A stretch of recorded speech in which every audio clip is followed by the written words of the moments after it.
ಎಸ್ಎಸ್ಟಿವಿಯಲ್ಲಿ ಜಾಹೀರಾತು ನೀಡಲು ಈ ನಂಬರಿಗೆ ಸಂಪರ್ಕಿಸಿ. ಆಗಸ್ಟ್ 7ನೇ ತಾರೀಕು ನಿಮ್ಮ ಸಿನಿಮಾ ರಿಲೀಸ್ ಆಗ್ತಾ ಇದೆ. ನೀವಿಬ್ಬರು ಎಷ್ಟು ನಿರೀಕ್ಷೆ ಇಟ್ಕೊಂಡಿದ್ದೀರಾ ಸಿನಿಮಾ ಬಗ್ಗೆ ಅಂತ? ಇಲ್ಲ ಅಂದರೆ ನಿರೀಕ್ಷೆನಕ್ಕಿಂತ ಹೋಗಿ ಬರ್ತದೆ. ಈಗ ನಾವು ಏನೇ ಮಾಡಿದ್ರು ಕೂಡ ಕಂಟೆಂಟ್ ಮೇಲೆ ವರ್ಕ್ ಮಾಡಿರೋದು. ಯಾಕೆಂದರೆ ಒಬ್ಬ ನಿರ್ದೇಶಕನಿಗೆ ಚಿತ್ರಕಥೆ ಮೇಲೆ ನಂಬಿಕೆ ಇದ್ದಾಗ ಪ್ರತಿಯೊಂದು ಆಗುತ್ತೆ. ಆಮೇಲೆ ಪಾತ್ರಧಾರಿಗಳು ಅಷ್ಟೇ ಇಲ್ಲಿ ತುಂಬ ಅನುಭವ ಇರುವಂಥ ಪಾತ್ರಗಳು. ಯಾಕಂದರೆ ನಾನು ಏನೇ ಕಲ್ಪನೆ ಮಾಡಿದ್ರು ಕೂಡ ಅದು ತೆರೆ ಮೇಲೆ ಬರಬೇಕು ಅಂದರೆ ನಾವು ಪಾತ್ರಗಳನ್ನ ಕಟ್ಕೋಬೇಕು ಅಂದರೆ ಒಳ್ಳೆ ಪಾತ್ರಧಾರಿಗಳು ಬೇಕು. ಜೊತೆಗೆ ಇನ್ನೊಂದೇನಂತಂದರೆ ಈ ತುಂಬ ದಿನಗಳು ನನ್ನ ಓಪನ್ ಹೇಳ್ತೀನಿ, ಸೌತ್ ಇಂಡಿಯಾದಲ್ಲೇ ಈ ಥರ ಜನರು ಯಾರು ಟ್ರೈ ಮಾಡೋಕ್ಕಾಗಿಲ್ಲ. ಒಂದು ಇನ್ವೋಟಿಕ್ ಅಂದರೆ ಡಿಟೆಕ್ಟಿವ್ ತೀಕ್ಷ್ಣ ಅಂದರೆ ನಾರ್ಮಲ್ ಏನೋ ಆ ಥರದ್ದು ಏನಿಲ್ಲ, ಕೊಲೆ ರೇಪು ಒಂದು ಸೈಕೋ ಮಾಡ್ರು ಆ ಥರದ್ದು ಯಾವುದೂ ಇಲ್ಲ. ಅದನ್ನು ಬಿಟ್ಟು ಜನರ ಮೇಲೆ ಹೋಗಿರೋದು. ಸಾಮಾನ್ಯವಾಗಿ ಏನು ಮಾಡ್ತೀವಿ ಅಂತಂದರೆ ಒಂದು ಸಿನಿಮಾ ಅಂತ ಬಂದಾಗ ನಾವು ಒಂದು ಫಾರ್ಮೆಟ್ ಅಂತ ಇರುತ್ತೆ, ಅದನ್ನು ಮೀರಿ ಒಬ್ಬ ಎಕ್ಸಾಂಪಲ್ ಏನಂದರೆ ಮೇಡಮ್ ಮುದ್ದಾಗಿ ಒಂದು ಓಮಿಲಿ ಥರ ಕತೆ ಮಾಡಿ, ಬಟ್ ಅದು ಡಿಫ್ರೆಂಟ್ ಇದು ಊಟ. ಅದು ಈಗ ನೀವು ಪೋಸ್ಟರೆಲ್ಲ ನೋಡಿದ್ದೀರಾ, ಒಂದು ವೆಸ್ಟರ್ನ್ ಲುಕ್ ಟ್ರೈ ಮಾಡಿದ್ದೀವಿ. ಆಮೇಲೆ ಇದು ರಸದ ನೆಡುವಂಥ ಒಂದು ಡಿಟೆಕ್ಟಿವ್ಗಿಂತವಾಗಿ ಒಂದು ಕ್ರಿಮಿನಲ್ ಒಂದು ಕತೆ ಲೈನ್ ಇಟ್ಕೊಂಡು ಪ್ರೆಸೆಂಟ್ ಅದರ ಬುದ್ಧಿ ಸಂಬಂಧಪಟ್ಟಿದೆ. ಯಾಕಂದರೆ ಈಗ ಹಣ ಇರ್ಬೋದು, ಅಧಿಕಾರ ಇರ್ಬೋದು, ಏನೇ ಇರ್ಬೋದು, ಬುದ್ಧಿವಂತಿಕೆ ಇಲ್ಲ ಅಂದರೆ ತೀಕ್ಷ್ಣತೆ ಇಲ್ಲ ಅಂದರೆ ಅವ್ನು ಏನು ಮಾಡೋಕ್ಕಾಗಲ್ಲ. ಈಗ ಒಂದು ಸಾಮ್ರಾಜ್ಯವನ್ನು ಕಟ್ಟಬೇಕು, ಉಳಿಸ್ಬೇಕು, ಆಳ್ಬೇಕು, ಏನೇ ಮಾಡಬೇಕು. ಈಗ ಮುಖ್ಯಮಂತ್ರಿ ಆದ ತಕ್ಷಣ ಅವ್ರಿಗೆ ಒಂದು ತೀಕ್ಷ್ಣತೆ ಇಲ್ಲ ಅಂದರೆ ಒಳ್ಳೆ ರಾಜ ಆಗಲ್ಲ, ಒಳ್ಳೆ ಮುಖ್ಯಮಂತ್ರಿ ಆಗಲ್ಲ. ಅದೇ ರೀತಿ ಕಂಟೆಂಟು ಮೇಲೆ ಇಷ್ಟು ನಂಬಿಕೆ ಇರ್ಬೋದು. ಇವತ್ತು ಕತೆನೇ ಒಂದು ನಮಗೆ ಒಂದು ಬ್ರಹ್ಮಾಸ್ತ್ರ ಅಂತಾರಲ್ಲ ಆ ಥರ ಬರುತ್ತೆ. ಓಕೆ ಸರ್, ನಿಮ್ಮ ಮೊದಲನೇ ಸಿನಿಮಾ ನೀವೇನು ನಿರೀಕ್ಷೆ ಇಟ್ಕೊಂಡಿದ್ದೀರಾ ಅಂತ ಸಿನಿಮಾ ಬಗ್ಗೆ? ಸಿನಿಮಾ ಚೆನ್ನಾಗಿ ಬಂದಿದೆ ಸರ್. ಆಡಿಯನ್ಸ್ ಇನ್ನು 7th ಬರ್ತಾ ಇದೆಯಲ್ಲ, ಆಡಿಯನ್ಸ್ ರೆಸ್ಪಾನ್ಸ್ಗೆ ವೆಯ್ಟ್ ಮಾಡ್ತೀವಿ. ಓಕೆ, ಇವರು ಕತೆ ಹೇಳಿದಾಗ ನಿಮ್ಗೆ ಯಾಕೆ ಸರ್ ನಾನು ಪ್ರೊಡ್ಯೂಸ್ ಮಾಡಬೇಕು ಅನ್ನುವಂಥದ್ದು ಅಂತ? ಕಂಟೆಂಟ್ ಚೆನ್ನಾಗಿದೆ ಸರ್, ಕಂಟೆಂಟ್ ಚೆನ್ನಾಗಿದೆ. ಮತ್ತು ಪ್ರಿಯಾಂಕಾ ಮೇಡಮ್ ಒಪ್ಕೊಂಡ್ರು ಕತೆ ಕೊಡ್ಕೊಂಡು ಅವ್ರದ್ದು 50ನೇ ಸಿನಿಮಾ ಕೂಡ ನಮ್ದು ಅದೃಷ್ಟ, ಅದು 50ನೇ ಸಿನಿಮಾ ಪ್ರೊಡ್ಯೂಸ್ ಮಾಡೋದು ಸಿಕ್ಕಿರೋದು. ಸೊ ಅದಕ್ಕೋಸ್ಕರ ಒಪ್ಕೊಂಡು. ಓಕೆ ಸರ್, ಹೇಗಿತ್ತು ಸರ್ ಈ ಸಿನಿ ಜರ್ನಿ ಬಗ್ಗೆ? ನೀವು ಚೆನ್ನಾಗಿತ್ತು, ತುಂಬ ಚೆನ್ನಾಗಿದೆ. ಓಕೆ, ಎಲ್ಲನೂ ಒಂಥರ ಕಲರ್ಫುಲ್ ಜರ್ನಿ ಅಂತಾರೆ ಎಲ್ಲ. ನಿಮಗೆ ಹೇಗೆ ಅನಿಸ್ತು ಒಬ್ಬ ಪ್ರೊಡ್ಯೂಸರ್ ಆಗಿ? ಇಲ್ಲ ಚೆನ್ನಾಗಿದೆ, ಬಟ್ ಅದೇ ಇನ್ನೂ ತುಂಬ ಎಕ್ಸ್ಪೀರಿಯನ್ಸ್ ಇನ್ನೂ ಬೇಕು. ಏನೇನು ಕಲ್ತ್ರಿ ಸರ್ ಈಗ ಮೊದಲನೇ ಸಿನಿಮಾದಲ್ಲಿ? ಬಟ್ ಅದೇ ಹೆಂಗೆ ಸ್ಟಾರ್ಟಿಂಗ್ ಮಾಡಬೇಕು, ಎಂಡಿಂಗ್ ಮಾಡಬೇಕು, ಆಮೇಲೆ ನಾವು ಪ್ರಮೋಷನ್ಗೆ ಎಷ್ಟೆಷ್ಟು ಏನು ಇಟ್ಕೋಬೇಕಾಗುತ್ತೆ, ಪ್ರಮೋಷನ್ ಯಾವ ಥರ ಮಾಡಬೇಕು, ಆಡಿಯನ್ಸ್ ಹೆಂಗೆ ತಲುಪಿಸ್ಬೇಕು, ಅದ್ರ ಬಗ್ಗೆ ಸ್ವಲ್ಪ ಅನುಭವ ಸಿಕ್ತು. ಓಕೆ, ಅಂದರೆ ನಿಮ್ಗೆ ಆಸೆ ಇತ್ತ ಮುಂಚೆಯಿಂದ ಮಾಡಬೇಕಂತ ಇತ್ತು. Okay, but first experience best experience. ನಾನೊಂದು ಇದಿರುತ್ತೆ ಸರ್, ನಾನು ಪ್ರೊಡ್ಯೂಸರ್ ಮಾಡಿದರೆ ಈ ಹೀರೋನ್ ಹಾಕೋಬೇಕು, ಈ ಹೀರೋಯಿನ್ ಇರಬೇಕು ಅನ್ನೋಂಥ ಒಂದು ಡ್ರೀಮ್ ಇರುತ್ತೆ. ಕ್ಯಾಶುವಲಿಗೆ ನನಗೂ ಒಂದು ಮಾಡ್ತೀನಿ ಅಂದಾಗ ನನ್ನ ಫೇವ್ರೇಟ್ ಹೀರೋ, ನನ್ನ ಫೇವ್ರೇಟ್ ಹೀರೋಯಿನ್ ಒಂದು ಸಿನಿಮಾ ಮಾಡ್ಬೇಕನ್ನೋ ಒಂದು ಡ್ರೀಮ್ ಇರುತ್ತೆ. ನಿಮ್ಗೆ ಆ ಥರದ್ದೊಂದು ಏನಾದ್ರು ಡ್ರೀಮ್ ಇದ್ದಿತ್ತಾ ಅಥವಾ ಇಲ್ಲ? ಆ ಥರ ಎಲ್ಲ ಕಂಟೆಂಟ್ ವೈಸ್ಗೆ ಯಾರು ಅದಕ್ಕೆ ಕರೆಕ್ಟಾಗಿ ಸೂಟ್ ಆಗ್ತಾರೋ ಅವ್ರಿಗೆ ಮಾಡಿದ್ವಿ ಅಷ್ಟೇ. ಅದು ಡೈರೆಕ್ಟರ್ ಅವರೇ ಚಾಯ್ಸ್ ಮಾಡಿದ್ರು, ಪ್ರಿಯಾಂಕಾ ಮೇಡಮ್ ಅವ್ರು ಅಪ್ರೋಚ್ ಮಾಡಿ ಅವರು. ಓಕೆ ಸರ್, ಅಂದರೆ ಮೇಡಮ್ದು ಈ ಹಿಂದೆ ಉಗ್ರಾವತಾರದಲ್ಲಿ ಒಂದು ಆ್ಯಕ್ಷನ್ ಸೀಕ್ವೆಲಲ್ಲಿ ಕಾಣಿಸ್ಕೊಂಡಿದ್ರು ಮೇಡಮು. ಬಟ್ ಅದಕ್ಕೆ ನೆಕ್ಸ್ಟ್ ಲೆವೆಲ್ ಅಂತ ಹೇಳ್ಬೋದು ನಿಮ್ಮ ಈ ಸಿನಿಮಾ ಡಿಟೆಕ್ಟಿವ್ ತೀಕ್ಷ್ಣ. ಅಂದರೆ ಅದರಲ್ಲಿ ಏನಂದರೆ ಮೇಡಮ್ ಕತೆ ಹೇಳ್ದಾಗ ಅಷ್ಟೇ. ಇಲ್ಲಿ ಮೇಡಮ್ ಫಸ್ಟ್ ಹೇಳೋದೇನೆಂದರೆ ಸಿನಿಮಾ ಕತೆ ಏನಿದೆ ಅದನ್ನು ಮಾತ್ರ ಮಾಡು, ನನಗೇನೋ ಒಂದು ಬಿಲ್ಡಪ್ ಕೊಡೋದು ಆ ಥರದ್ದು ಏನೂ ಇಲ್ಲ ಇಲ್ಲಿ. ನಿಮ್ಗೇನಿಲ್ವಾ, ಒಂದು ಮಹಿಳೆ ಏನಿರ್ಬೋದು, ಒಂದು ಹೆಣ್ಣು ಮಗು ಇರ್ಬೋದು, ಸಮಾಜದಲ್ಲಿ ನಾನು ನಿಂತ್ಕೋಬೇಕು ಅಂತಂದರೆ ಸೆಲ್ಫ್ ಕಾನ್ಫಿಡೆನ್ಸ್ ಇರಬೇಕು. ಇಲ್ಲಿ ಒಂದಷ್ಟು ವಿಷಯ ಇರುತ್ತೆ. ವಿದ್ಯೆಗಿಂತ ವಿವೇಕ ದೊಡ್ಡದು. ನಿಮಗೆ ವಿದ್ಯೆ ಇದ್ದ ತಕ್ಷಣ ವಿವೇಕ ಇಲ್ಲ ಅಂದರೆ ಅದು ವೇಸ್ಟ್, ಅದು ಮಣ್ಪಾಲದಂಗೆ. ಈಗ ಯುದ್ಧ ಮಾಡ್ಬೇಕಂದ್ರೆ ಆಯುಧ ಬೇಕು ಅಂತ ಹೇಳ್ತೀವಿ, ಆಲೋಚನೆ ಇಲ್ಲ ಅಂದರೆ ಎಷ್ಟು ಸೈನ್ಯ ಇದ್ರೆ ಅವ್ನಿಗೆ ಎಲ್ಲಿ ಕಳಿಸಿ ಎಲ್ಲಿ ಹೊಡಿಬೇಕಂತ ಗೊತ್ತಿಲ್ಲ. ಅಂದರೆ ಇದೊಂಥರ ಗೇಮಿಂಗ್ ಪ್ಲಾನಿಂಗ್ ಇದೆ. ಬಟ್ ಇಲ್ಲಿ ಏನೇ ಮಾಡೋದು ಅದೇ ಹೇಳ್ತಲ್ಲ ಬ್ರದರ್, ನನಗೇನಾದರೂ ಎಲ್ಲ ಆಡಿಯನ್ಸ್ಗೂ ರಿಕ್ವೆಸ್ಟ್ ಏನಂದರೆ ಒಂದ್ಸಲ, ಯಾಕಂದ್ರೆ ನಾನೊಬ್ಬ ಸೆಟ್ ಬೈ ಆಗಿ ಅಷ್ಟೇನು ಡೈರೆಕ್ಟ್ ಕಡಿಮೆ ಯಾವುದೂ ಮಾಡಿಲ್ಲ. ಫಸ್ಟ್ ಅಷ್ಟೇನು ಡೈರೆಕ್ಟಲ್ಲಿ ನನ್ನ ಗುರುತಿಸಿ ನೀನು ಸಿನಿಮಾ ಮಾಡ್ತೀನಿ ಅಂತ ಬೆನ್ನು ತಟ್ಟಿ ನನಗೆ ಪ್ರೊಡಕ್ಷನ್ ಮಾಡೋಕ್ಕೆ ಇವ್ರಿಗೆ ಪ್ರತಿಯೊಬ್ಬರಿಗೂ ಮೇಡಮ್ ಸಪೋರ್ಟ್ ಕೊಟ್ಟರು.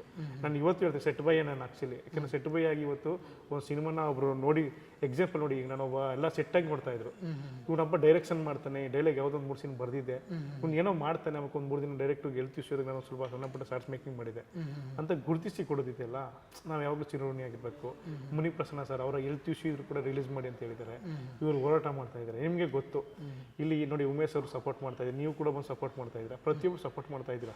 ನಾನು ಏನು ಹೇಳ್ತಂದರೆ, ನಾನು ಒಬ್ಬ ಡೈರೆಕ್ಟಾಗಿ ನಾನು ಯಾವತ್ತೂ ನಿಮಗೆ ನಾನು ಆ ಥರ ಏನಂತಾರಲ್ಲ ಉತ್ಪ್ರೇಕ್ಷೆ ಒಳಗಡೆ ಆಗಲ್ಲ. ಒಬ್ಬ ಸಾಮಾನ್ಯ ಹುಡುಗ, ಸೆಟ್ ಪೈ ಹುಡುಗ, ಒಂದು ಒಳ್ಳೆ ಕಷ್ಟಪಟ್ಟು ಕಥೆನ ಒಬ್ಬರು ಇಬ್ಬರು ನನಗೆ ಯಾರು ಸಪೋರ್ಟ್ ಇಲ್ಲದ ಟೈಮಲ್ಲಿ ನಾನೇ ಕೂತ್ಕೊಂಡು ಬರೆದು ಕಷ್ಟಪಟ್ಟು ಕತೆ ಇರ್ತದೆ. ಎಲ್ಲ ಸೆನ್ಸರ್ ಟೈಮಲ್ಲಿ ಒಂದು ಕಟ್ಟಿಂಗ್ಸ್ ಇಲ್ಲ ಇದ್ರಲ್ಲಿ, ಸೆನ್ಸರ್ ಒಳಗಡೆ ಕರೆದ್ರು ನನ್ನ 1-2 ಪೇಜ್ ಪೂರ್ತಿ ಬರ್ಕೊಂಡಿದ್ರು. ಇದೇನು ಕಟ್ ಮಾಡ್ತಾನೆ ಬೇಕಿಲ್ಲ ತುಂಬ ಚೆನ್ನಾಗಿ ಮಾಡಿದ್ರು ಅಂತ ನಮ್ಮ ಪ್ರೊಡ್ಯೂಸರ್ಗೆ ಹೇಳಿದ್ರು. ಅಂದರೆ ಡೈಲಾಗ್ ಕೂಡ ಒಬ್ಬ IAS IPS ಅಧಿಕಾರಿ ಕೂಡ ಇಷ್ಟ ಆಗಿದೆಯಲ್ಲ ನಿಮಗೆ, ನಿಮಗೆ ವಿದ್ಯಾಕ್ಕಿಂತ ಬೇಕಿದೆ ಹೊರತು ಈ ಥರ ಪ್ರತಿಯೊಂದು ಕತೆಗೇನು ಬೇಕು ಅದನ್ನು ಮಾಡಿದ್ದೀನಿ ಹೊರತು ನಮಗೆ ಇಲ್ಲಿ ಪಾತ್ರ, ಇಲ್ಲಿ ಅರುಣಾ ಮೇಡಮ್ ಚೆನ್ನಾಗಿ ಮಾಡ್ತಾರೆ, ಅವಿನಾಶ್ ಸೂಪರಾಗಿ ಮಾಡ್ತಾರೆ, ಒಬ್ರಿಗಿಂತ ಒಬ್ರು ಚೆನ್ನಾಗಿ ಮಾಡ್ತಾ ಇರ್ತಾರೆ. ಮೇಡಮ್ ಹೇಳ್ದಂಗೆ ಎಲ್ಲವೂ ಕೂಡ ನಮಗೆ ಕ್ಯಾಮ್ರಾಮನ್ ತುಂಬ ಚೆನ್ನಾಗಿ ವರ್ಕ್ ಮಾಡಿದ್ದಾರೆ. ಇವರು ಸೆಟ್ ಬಂದ್ಬಿಟ್ಟು ರಕ್ಷಿತ್ ಶೆಟ್ಟಿ ಅವ್ರ ಜೊತೆ ಟೀಮ್ ಮಾಡಿದರು, ನವೀನ್ ಅಂತ.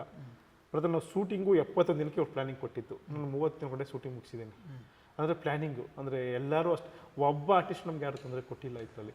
ರೋಬೋ ಗಣೇಶ್ ಇರ್ಬೇಕು, ನಿಮಗೆ ಮಾಮೂಲಿ ಈಗೆಲ್ಲ ಮಾಡ್ತಾಯಿದ್ರಲ್ಲ, ಅವ್ರದ್ದು ಡಿಫ್ರೆಂಟ್ ಕ್ಯಾರೆಕ್ಟ್ರು. ನಿಮ್ಗೆ ಹೇಳಿಲ್ವಾ, ಪ್ರಿಯಾಂಕೆ ಮೇಡಮ್ ಈ ಥರ ಥಿಂಕ್ ಮಾಡೋಕ್ಕಾಗಲ್ಲ. ಪ್ರತಿ ಪಾತ್ರನೂ ಕೂಡ ಈ ಥರ ಮಾಡ್ಬೋದಂತ ಗೆಸ್ಸೇ ಮಾಡೋಕ್ಕಾಗಲ್ಲ, ಅಷ್ಟು ಹಾರ್ಡ್ ವರ್ಕ್ ಮಾಡಿದ್ದೀವಿ. ಆಮೇಲೆ ಇನ್ನೊಂದು ರಿಕ್ವೆಸ್ಟ್ ಅಂದರೆ ಒಂದು ಚಾನ್ಸ್ ಕೊಡಿ, ಯಾರೋ ನಾನು ನಿಮ್ಮ ಕೂಲಿ ಕೆಲಸ ಮಾಡ್ಕೋದು, ಈ ಪ್ರತಿಯೊಬ್ಬರು ಒಂದು ಆಸೆ ಇರುತ್ತಲ್ವ, ನಾವು ಸೆಟ್ ಬೈ ಹಾಕಿ ಇನ್ನೊಂದು ಕೆಲಸ ಮಾಡಿದ್ದೀವಿ, ಒಂದು ಚಾನ್ಸ್ ಕೊಡಿ, ಒಂದು ಸಲ ಸಪೋರ್ಟ್ ಮಾಡಿ, ಬೆಳೆಸಿ ನನ್ನನ್ನು ಅಂತ ರಿಕ್ವೆಸ್ಟ್ ಮಾಡ್ತೀನಿ ಅಷ್ಟೇ. ಅಂದರೆ ಈ ಪಾತ್ರಕ್ಕೆ ಪ್ರಿಯಾಂಕಾ ಮೇಡಮೇ ಯಾಕೆ ಅನ್ನುವಂಥದ್ದು? ಅದು ನಾನು ಬಿಫೋರ್ ಶೂಟಿಂಗ್ ಮಾಡಬೇಕಾದ್ರೆ ಪ್ರತಿಯೊಂದು ಕಂಟೆಂಟಿನ ನೋಡ್ತಾ ಇರೋದು. ಶೂಟಿಂಗ್ ಮಾಡಬೇಕಾದ್ರೆ ಆರ್ಟಿಸ್ಟ್ಗಳು ಏನು ಮಾಡ್ತಾರೆ, ಬಂದು ಹೊಂಟೋಗ್ತಾರೆ. ಇವ್ರು ಹಂಗಲ್ಲ, ಸೆಟ್ಟಿಂದ ಪ್ರತಿಯೊಂದು ನೋಡ್ತಾರೆ, ನೋಡು ಅದೇನು ಗಲೀಜಿದೆ, ಫ್ರೇಮಲ್ಲಿ ಏನೋ ಸಮಸ್ಯೆ ಇದೆ. ನಾನು 3 ದಿನ ಬಿಫೋರ್ ಈ ರಿಗ್ಗಿಂಗ್ ಇತ್ತು ಅಂದರೆ ಪ್ರತಿಯೊಂದು ಸಣ್ಣ ವಿಷಯಗಳನ್ನ ಚೆಕ್ ಮಾಡ್ತಾರೆ. ಆ ಥರ ಅನಿಸ್ತದೆ, ಏನು ಮೇಡಮ್ ಇಷ್ಟು ಫಸ್ಟ್ ನಮ್ಗೆ ಏನಾಗುತ್ತೆ ಅಂತ ಕೋಪ ಬರುತ್ತೆ, ನಮ್ಮ ಕೆಲಸ ಅವಾಗ ನಮ್ಗೆ ಅನಿಸ್ತು ಇಲ್ಲ ಅವ್ರು ಥಿಂಕ್ ಮಾಡ್ತಾರೆ ಅಂದ್ರೆ ಏನೋ ತಪ್ಪು ಮಾಡಿದ್ದೀವಿ.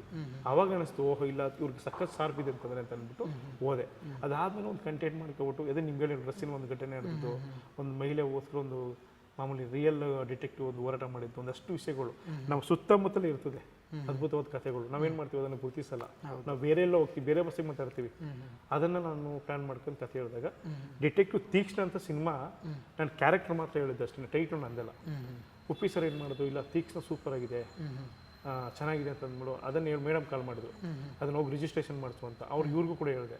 ಅವತ್ತು ಹೋಗಿ ಅವ್ರು ಬ್ಯಾನರ್ ರಿಜಿಸ್ಟ್ರೇಷನ್ ಮಾಡಿದೆ. ಒಂದು ಆರ್ಟಿಕಲ್ ಅಂದರೆ ತುಂಬ ಆರ್ಟಿಕಲ್ ಬಂದ್ಬಿಡ್ತಾ ಹೋಗ್ತು. ಇವತ್ತು ಗೂಗಲ್ ಕೂಡ ಸರ್ಚ್ ಮಾಡಿ ಸಿಗುತ್ತೆ. ಅಂದರೆ ಒಬ್ಬರಿಂದ ಆಗಲ್ಲ ಈ ಸಿನಿಮಾ. ಆಮೇಲೆ ದುರ್ಗಾ ಪರಮೇಶ್ವರಿ ಆಶೀರ್ವಾದ ಅಂತ ಹೇಳ್ತೀವಿ. ಒಬ್ಬ ಸೆಟ್ ಬಾಯಿ ಇಲ್ಲಿವರೆಗೂ ಬೈದಾನೆ ಅಂತಂದರೆ ದೇವರ ಆಶೀರ್ವಾದ. ಯಾಕಂದರೆ ನಾನು ಗುರುತಿಸೋರು ತುಂಬ ಜನ ಎಷ್ಟು ದಿನ ಕೆಲಸ ಮಾಡಿದೆ. ಒಬ್ರು ಯಾರೋ 800 ರೂಪಾಯಿ ಒಬ್ಬರು ಕಾಪಾಡ್ತಾರೆ, ನಮ್ಗೆ ಗುರುತಿಸ್ತಾರೆ ಅಂದರೆ ಅವಳು ದುರ್ಗಾ ಪರಮೇಶ್ವರ ಆಶೀರ್ವಾದ ಅಂತ ಅನ್ಕೊಳ್ತೀನಿ ಅಷ್ಟೇ. ಅಂದರೆ ನೀವು ಹೊಸಬರು ಅಂತ ಬಂದಾಗ ಇಂಡಸ್ಟ್ರಿಯಲ್ಲಿ ಯಾವ ಥರ ಸಪೋರ್ಟ್ ಸಿಗ್ತಿದೆ ನಿಮಗೆ, ಸಿಕ್ತು ಅಂತ? ಇಲ್ಲ ಬ್ರದರ್, ಏನು ಗೊತ್ತಾ ಬ್ರದರ್, ಈಗ ನಿಮಗೂ ಅಷ್ಟೇ, ನನ್ನಲ್ಲಿ ಏನಿದೆ ನಿಮ್ಗೆ ಗೊತ್ತಾಗಲ್ಲ. ಈಗ ಇವಾಗ ಅಷ್ಟೇ, ಈಗ ಆ್ಯಂಕರಿಂಗ್ ಕೆಲಸ ಮಾಡ್ತಾ ಇದ್ರೆ ಏನು ಗೊತ್ತಾ, ಎಲ್ಲರ ತಾನೇ ಏನೋ ಹುಡುಗ ಹೇಳ್ತಾನೆ ಅಷ್ಟೇ ಅನಿಸುತ್ತೆ. ಬಟ್ ಸಿನಿಮಾ ನೋಡಿದಾಗಲೇ ಗೊತ್ತಾಗುತ್ತೆ. ಆದರೆ ಎಲ್ಲೋ ಒಂದು ಕಡೆ ಆ ಸಿನಿಮಾ ನೋಡಬೇಕಾದ್ರೆ ಅದನ್ನು ನೋಡಿದಾಗ ಚೆನ್ನಾಗಿತ್ತು ಅಂತ ಗುರುತಿಸಿದ್ದಿಲ್ಲ, ಅದನ್ನ ಎಲ್ಲೋ ಬೆರಳಿಕೆ ಮಾಡ್ತಾರೆ. ನಮ್ಮ ದೇವ್ರ ದಯ, ದೇವ್ರ ಆಶೀರ್ವಾದ, ಪ್ರಿಯಾಂಕಾ ಮೇಡಮ್ ಸಿಕ್ಕಿದ್ರು, ಇವ್ರು ಸಿಕ್ಕಿದ್ರು. ಯಾಕಂದರೆ ಇಷ್ಟು ಸಿನಿಮಾ ರಿಚಾಗಿ ಬಂದಿದೆ. ಒಂದು ದಿನ ನನಗೆ ಇವ್ರು ಹೇಳಿದ ಇಷ್ಟೇ, ಕತೆ ಅರ್ಥ ಆಗ್ತಿಲ್ಲ ನನಗೆ, ಅದೊಂದು ಕಂಪ್ಲೇಂಟ್ ಬಿಟ್ಟರು. ಪೋಸ್ಟ್ ಪ್ರೊಡಕ್ಷನ್ವರೆಗೂ ಕೂಡ ಅವರು ತಾಳ್ಮೆಯಿಂದ ಕಾದು ಪ್ರತಿದಿನ ಶೂಟಿಂಗ್ ಮಾಡೋದು ನೋಡ್ಕೊಂಡು ಇಷ್ಟು ಮಾಡಿದಾರೆ ಅಂದರೆ ಇವ್ರಿಗೆ ಸಲ್ಲಬೇಕು. ಯಾಕಂದರೆ ನನ್ನನ್ನು ನಂಬ್ಕೊಂಡು ನಾನೇನು ಇದುವರೆಗೂ ಒಬ್ಬ ಡೈರೆಕ್ಟ್ ಒಂದು ಕೆಲಸ ಮಾಡಿಲ್ಲ. ಪ್ರಾಮಿಸು ಸೆಟ್ ಕೆಲಸ ಮಾಡ್ಕೊಂಡು ಈ ರೇಂಜಿಗೆ ನಾನು ಬಂದಿದ್ದೀನಿ ಬ್ರದರ್. ಅಂದರೆ ಹೊಸಬ್ರು ಪ್ರೊಡ್ಯೂಸರು, ನೀವು ಕೂಡ ಹೊಸಬ್ರು, ಅವರು ಕೂಡ ಸಿನಿಮಾದ ಬಗ್ಗೆ ಏನೂ ಗೊತ್ತಿಲ್ಲ. ಮತ್ತೆ ಹೇಗೆ ಕನ್ವಿನ್ಸ್ ಮಾಡಿದ್ರಿ? ನಮಗೆ ಈಗ ನಿಮ್ಗೆ ಹೇಳ್ತಲ್ವಾ, ನಾನು ಫಸ್ಟ್ ದಿನ ಶೂಟಿಂಗ್ ಇವ್ರು ಹೇಳಿದ್ರು. ಫಸ್ಟ್ ದಿನ 2 ದಿನ ಫಸ್ಟ್ ಒಂದು ರೈನ್ ಎಫೆಕ್ಟ್ ಬರುತ್ತೆ ಟ್ರೈಲರ್ ನೋಡಿದಾಗ ನಿಮಗೆ. ಆ ಸೀನ್ 2 ದಿನ ನೋಡಿದ್ರು ಅಷ್ಟು. 2 ದಿನ ಶೂಟಿಂಗ್ ಆದಮೇಲೆ ಮತ್ತೆ ಬಂದೇ ಇಲ್ಲ ಇವರು. ಕಾಲು ಹಿಂಸೆ ಕೊಡ್ತಿದ್ದೆ, ಬನ್ನಿ ಬರೋದೇ ಇಲ್ಲ ಇವರು. ಅವಕ್ಕೆ ಪ್ರತಿ ಶೆಡ್ಯೂಲ್ನು ಕೂಡ ಎಡಿಟಿಂಗ್ ಮಾಡಿದ್ರು. ಅದ್ರ ಕತೆ ಅರ್ಥ ಆಗ್ತಿಲ್ಲ, ಮೇಕಿಂಗ್ ಸೂಪರ್ ಆಗ್ತಾ ಇತ್ತು. ಕೊನೆಗೆ ಇಡೀ ಸಿನಿಮಾನ ಆಮೇಲೆ ಪ್ರತಿದಿನ ಏನು ಶೂಟಿಂಗ್ ಮಾಡ್ತೀವಿ ಸಂಜೆನೇ ಹೋಗಿ ಎಡಿಟಿಂಗ್ ಮಾಡ್ತಿದ್ವು. ಆಮೇಲೆ ನಾವೇನು ಕದ್ದಿ ಮುಚ್ಚಿ ಆ ಥರದ್ದೇನಿಲ್ಲ. ಬಟ್ ಏನಂದ್ರೆ ಕತೆ ಯಾಕೆ ಅರ್ಥ ಆಗಲ್ಲ ಅಂದರೆ ಇವ್ರಿಗೆ, ಈಗ ಡಿಟೆಕ್ಟಿವ್ ಸಿನಿಮಾ ನೋಡಿ, ಈಗ ಫಸ್ಟಿಂದ ಸೆಕೆಂಡ್ ಹಾಫ್ವರೆಗೂ ಮಾಡ್ತಾ ಹೋಗ್ತೀವಿ. ನಿಮ್ಗೆ ಎಲ್ಲೋ ಒಂದು ಜನರು ವೀಕ್ ಆಯಿತು ಅಂದರೆ ಇಡೀ ಸಿನಿಮಾನೇ ಬಿದ್ದೋಗ್ಬಿಡ್ತದೆ. ಆ ಥರ ತುಂಬ ರಿಸ್ಕ್ ತಕ್ಕಂದು ಫಸ್ಟಿಂದ ಅಷ್ಟುವರೆಗೂ ನಾನು ಇವ್ರ ಕಥೆ ಅರ್ಥ ಆಗಲ್ಲ ಇವ್ರಿಗೆ. ಎಲ್ಲ ಒಂದು ಇಂಟ್ರೂ ಕಟ್ ಇರ್ತದೆ, ಒಂದು ಸಣ್ಣ ಒಂದು ಸ್ಟಾರ್ಟಿಂಗ್ ಇಡೀ ಸಿನಿಮಾ ರಿವೀಲ್ ಆಗ್ತಾ ಹೋಗುತ್ತೆ. ಈ ಥರದ ಪ್ರತಿಯೊಂದು ವಿಭಿನ್ನ, ಈಗ ನೋಡಿ ರೋಬೋ ಗಣೇಶ್ ಡಿಫ್ರೆಂಟಾಗಿ ಕಾಣ್ತಾರೆ. ಮೆಕ್ಸಿಕೋ ಒಂಥರ ಡಿಫ್ರೆಂಟ್, ಅದೊಂದು ರಾಜ್ಯ, ಒಂದು ದೇಶದ ಒಂದು ಕಥೆ ಇರ್ತದೆ. ಡ್ರಗ್ಸ್ ಮಾಫಿ ಇರ್ತದೆ, ಒಂದು ಸೊಪ್ಪು ಮಾರೋ ಕಥೆ ಇರ್ತದೆ, ಒಬ್ಬ ಅನ್ನ ತೊಡಗಿ ಕಥೆ ಇರುತ್ತೆ. ಈ ಥರ ವಿಭಿನ್ನವಾಗಿ ಎಲ್ಲ ಥರ ಇರ್ತದೆ. ಆಗ ನಾವು ಹೆಂಗೆ ಕತೆ ಕಡಿಮೆ ಮಾಡೋಕ್ಕಾಗುತ್ತೆ? ಈಗ ಲವ್ ಸ್ಟೋರಿ ಆದರೆ ಒಂದು ಹುಡುಗಿ ಲವ್ ಮಾಡ್ತಿದ್ದ, ಒಂದು ಮಳೆ ಬಂದ್ಬಿಡ್ತಿತ್ತು, ಏನೊಂದು ಲವ್ ಆಗುತ್ತೆ. ಇದು ಡಿಟೆಕ್ಟಿವ್ ಕತೆ ಹೇಳೋಕ್ಕೆ ಆಗಲ್ಲ ನಿಮಗೆ. ಹೌದು.